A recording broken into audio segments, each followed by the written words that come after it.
Hello दोस्तों, नमस्ते, सलाम और सत श्री अकाल। दोस्तों, आज 1 मई 2025 के गुरुवार का दिन है। ऐसे में मैं जब ये वीडियो आप लोगों के लिए शूट आउट कर रहा हूँ, भारत में ठीक दोपहर के 1:20 होने वाले हैं।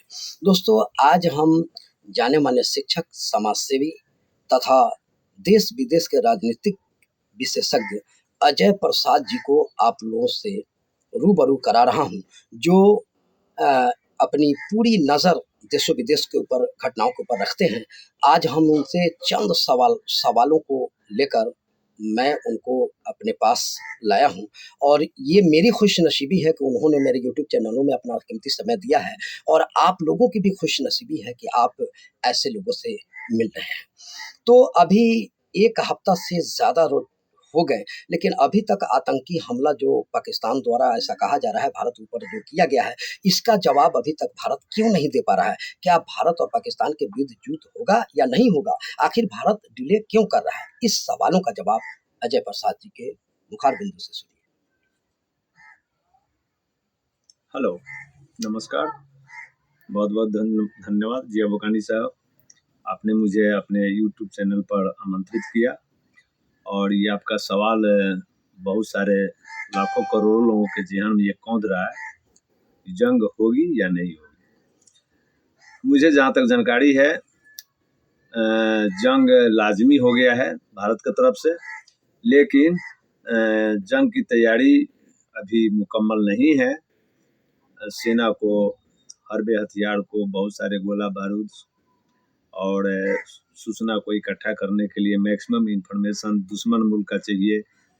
पाक की क्या कमजोरी है, क्या मजबूत पक्ष है, हिंदुस्तान की क्या कमजोरी है और हिंदुस्तान का मजबूत पक्ष क्या है, सब को देखते हुए जंग होगी तो उसके नतायज क्या होंगे, इन सब बातों को देखते हुए भारत सरकार समय, जगह और किस लेवल का आक्रमण होगा ये अभी तय करने में लगी हुई है। जंग होगी, लेकिन जंग का रूपरेखा भारत सरकार पाकिस्तान पर आक्रमण नहीं करेगी। पाकिस्तान से हमें, हिंदुस्तान को कोई दुश्मनी नहीं है, दुश्मनी है आतंकवाद से। और हिंदुस्तान बॉर्डर पर जो पाक आर्मी आतंकी कैंप सैकड़ों की संख्या में लगाए हुए हैं, पाक आर्मी आतंकियों को ट्रेनिंग देती है और कवर फायर करते हुए हिंदुस्तान की सीमा में घुसपैठ कराती है और आतंकवादी हमला कराती है। ये जग जाहिर है, पूरी दुनिया इस बात को जानती है। भारत सरकार बहुत सारे प्रमाण के साथ डोजियर पाक सरकार को भेजा।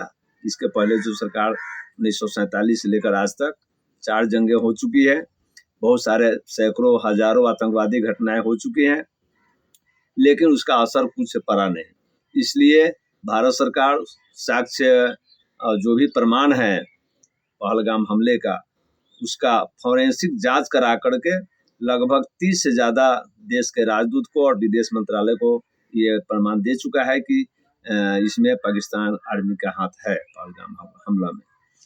और ये भारत की सेना आतंकी शिविर पर आक्रमण करेगी और उसके बाद पाकिस्तान की सेना जब बचाव में आएगी, अपने देश पर हमला मान करके जब आएगी, तब ये मुकम्मल तौर पे लार्ज स्केल में ये जंग हो सकती है।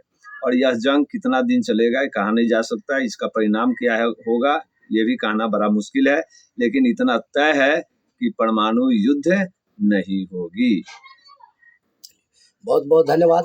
अब ये अजय प्रसाद जी से मैं दूसरा सवाल ये करना चाहूँगा कि बड़े-बड़े विशेषज्ञों का ये कहना है कि जंग ही लाज़मी नहीं है। क्या जंग के अलावा भी भारत और पाकिस्तान के बीच ऐसा कोई संभावना है, ऐसा कोई सॉल्यूशन है आपके नज़र में कि जो सॉल्यूशन आप दे सकते हैं? जी हाँ, बिल्कुल है। हिंदुस्तान और पाकिस्तान की जो भी निजी दुश्मनी है, बहुत सारे कारण हैं, लेकिन अंतर्राष्ट्रीय बिरादरी चाहे दोनों देश को यूएन में ला करके, और यूनाइटेड नेशन चाहे यह है कि पाकिस्तान आतंकवाद को बढ़ावा देना, उसको उसको लॉन्च करना छोड़े, अपने देश में जितने भी आतंकी शिविर है उसको नष्ट करे, जितने भी आतंकवादी जिसे अमेरिका ने या यूएन ने या भारत ने बैन कर रखा है, उसको पकड़कर या तो अपने देश में उसको सजा दे, नहीं तो जिस देश का अपराधी है उस देश को हैंड ओवर करे। अगर ऐसा होता है तो भारत सरकार पर दबाव पड़ेगा अंतर्राष्ट्रीय स्तर पर। भारत सरकार को चाहिए आतंकवाद का खात्मा। पाकिस्तान से कोई दुश्मनी नहीं है, आतंकवाद से दुश्मनी है, आतंकवाद से भारत पीड़ित है। तो आतंकवाद को बढ़ावा न दे पाक, और भविष्य में अगर वो गारंटी देती है पाकिस्तान की सरकार की हाँ आगे से किसी भी आतंकी को हम ना पनाह देंगे, ना उसको प्रशिक्षण देंगे, ना भारत में हम उसको घुसपैठ कराएंगे, ना उसको सोर्सेज देंगे, फंडिंग करेंगे, ठीक है, तो हो सकता है। जी, यानी कि इन्होंने बताया कि पाकिस्तान अपना फुली गारंटी दे सकता है कि हम इसके बाद उग्रवाद को कोई पनाह या कोई सपोर्ट नहीं देंगे, तो अब ये जंग को रोका जा सकता है। अजय प्रसाद जी, आपको मेरे यूट्यूब चैनलों में समय देने के लिए बहुत बहुत मैं धन्यवाद और मुबारकबाद देता हूँ। अब दीजिए जिया बोकानी को इजाज़त। जय हिंद, जय भारत।